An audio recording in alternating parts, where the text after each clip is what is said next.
Hi, this is Travis with Waconda Boats. We're here in Republican City, Nebraska. We're also in Glen Elder, Kansas.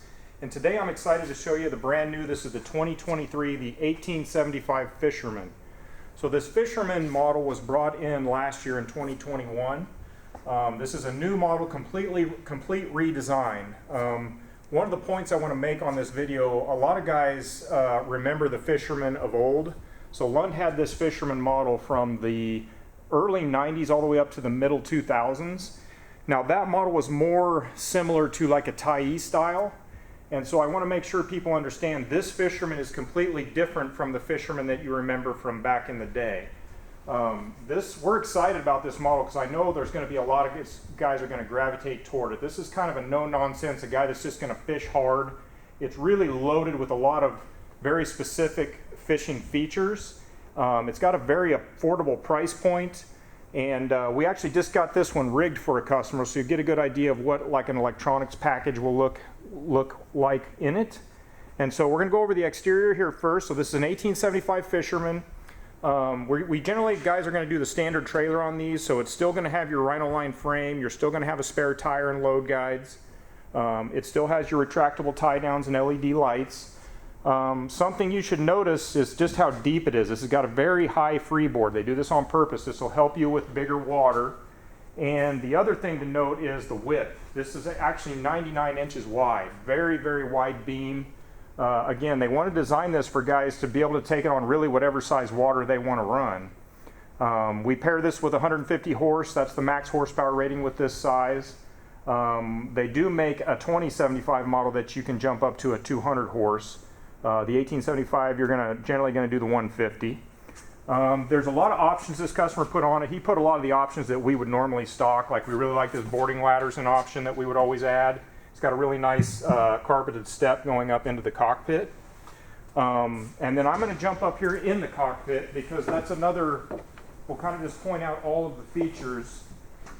The theory behind this model, first and foremost, was they wanted to have a lot of cockpit space for this size boat. So it's basically a 19-foot boat, but it's got a lot more cockpit space in it versus some of the other models with the specific size. So lots of cockpit space. You can see room between these seats. They did add these jump seats in the back, so you can see these seats will fold down so you have added seating capacity when you need it. They put a great big aft live well in here. This is an 18-gallon live well. Of course, aerated and timed there. And then we've got this. This is a standard feature here. So you've got these vertical rod racks with tool holders built in. We're going to keep moving around. This is your port side storage compartment that is lockable. Now there is an option if you want to put what they call port rod tubes in here, you can. So if you're going to want to put rods in here, you can get tubes to do that. We're finding most guys don't. That allows you to put other gear in here besides rods, because you're going to see there's tons and tons of rod storage already built in. So if we look here, if you step back just a little bit, I'm going to show you there's actually two rod lockers in here. So you have this center storage compartment here. Now these rod tubes are an option that most guys are going to add. So this gives you 10 rods in floor here in a lockable compartment. And then similar to like a crossover impact, you've got your dedicated rod box here moving to the bow.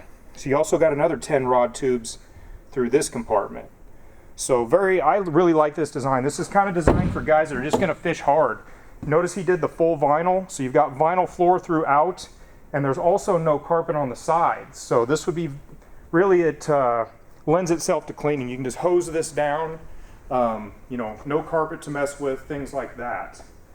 I'm going to move here over to the starboard console. Again, he added some other options. We did hydraulic steering for him, and then we got tilt steering. Now under the consoles is actually where your trolling motor battery storage is going to be, along with the onboard charger.